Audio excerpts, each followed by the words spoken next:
Other questions? You got one right here? Go ahead. Jeff, can you talk about trying to gain some momentum getting into the chase, and what's been the biggest turnaround for RCR? Well, for me, momentum is about how you run every single week, and momentum isn't something that's comes from some sort of force. Momentum comes because you're running well every week, and you don't run well this week just because you ran well last week. You might run well this week because of all the things you're doing to make your car go fast, and the way you're driving and the calls that are being made. And that's what creates it. So for me, what I want us to get into is really get into the rhythm of performing at a high level going into these last 16 races, because for us to make the chase, we have to do that, and for us to win the championship, we have to do that. So, we've got 4 months left of racing. That's an eternity in our sport. I mean, for the guys that travel every week and do this every week, I mean, it's a long time, and it's a lot of stuff that goes on in 4 months. So for us, it's a building process. We're here. We've run really well. We're here, but we need to be here. How are we going to get there? And that starts, in my eyes, this weekend. Of course, I would have said the same thing 3 weeks ago. Started that weekend. Jeff, Courtney Harrison from WNEP here in Scranton. Sports Illustrated had an article about a sit-down with some of the drivers, and I guess the question was what track is most likely to kill? And I guess Pocono came up in the mix of some of the tracks. What's your take on that? I don't have a take on it. I don't go there, because I think every racetrack has a history, has a fan base that should be respected and should be understood that they love their race and they love the facility, and I just don't go there. I think at the end of the day, the tracks that lose a race or ultimately lose their entire deal is about the number of people that are willing to come out and watch a race. And if you have good viewership, you have a lot of people coming to the race to support it, then in my eyes, it'd be a very difficult case to make to take that race away. And so as far as what racetrack and all that, I just don't go there, because I respect the fans that love this racetrack or love New Hampshire or love whatever racetrack, and I'm just not gonna go there. Anything else for Jeff? Right over here, we've got one, and we get one from Mulhern, and then Chuck. Go ahead, sir, right here. Tony Lumbus, frontstretch.com.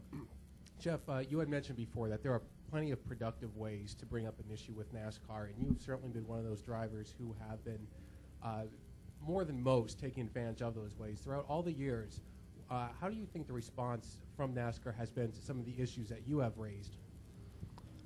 Well, I think at the start there was a different mentality. It was every time you questioned them, they got very offended by it. For when I was, it was probably as much me being young and new to the sport as it was about them.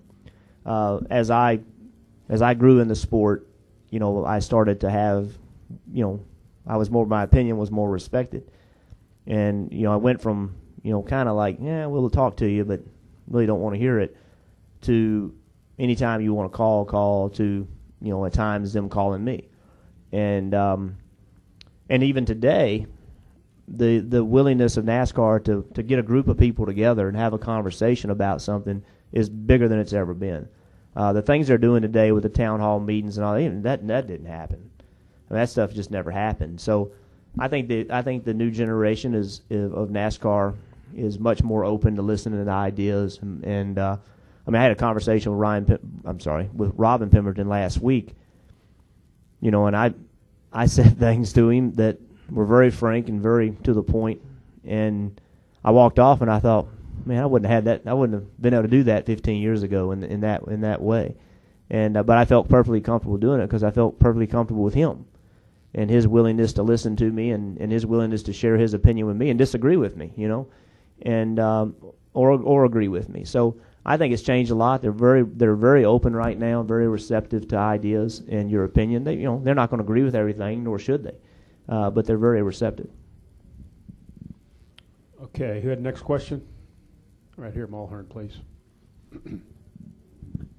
Mike Mullen, MikeMullen.net. Let me ask you the same question I asked Kevin. NASCAR has the secret policy of you can't say something or other, but they won't say what it is that you're not supposed to talk about. So why should we? I mean, You make that sound so evil. Well, what can't you talk about? Can you talk about the fact that somebody might go in the grandstands at Talladega like Carl Edwards did, or can you talk about safety problems? I mean, there's some things that you're not supposed to talk about, but nobody will say what. So my question is, why should we believe anything NASCAR says or anything the drivers say if we know that there is some secret penalty out there for something that we don't know what it is? Well, that's a valid point, and I hear your point. I understand what you're saying. The only thing I can tell you is that, and I can only speak about myself, when I feel compelled to have a conversation about something, I'm going to have the conversation. And I think I can do that in a way that we can talk about an issue and it's productive.